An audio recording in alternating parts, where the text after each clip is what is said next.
आपण केलं पाहिजे। 99% विषयामध्ये ईडीने जी कारवाई केलेली आहे त्याच्यात काही निघालेलं नाही। 98% कारवाई ईडीने ज्या केल्यात त्या विरोधी पक्षाच्या नेत्यांवर केलेल्या आहेत। आणि मग ईडीचा वापर आजपर्यंत कशासाठी केला? फक्त भीती दाखवण्यासाठी केला। भीती दाखवायची, काही नेत्यांना आपल्याकडे करायचं आणि विषय तिथं संपून टाकायचा। मग ईडीचा वापर हा इलेक्शन कमिशनसाठी केला।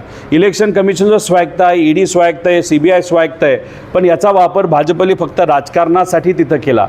म्हणून आम्हाला भीती वाटते की जे आरती साठे जे वकील आहेत, आज त्यांना जे कलोजियमली तिथं हायकोर्ट, मुंबई हायकोर्टचं हा जज करावं याचं रेकमेंडेशन ते केलं आहे।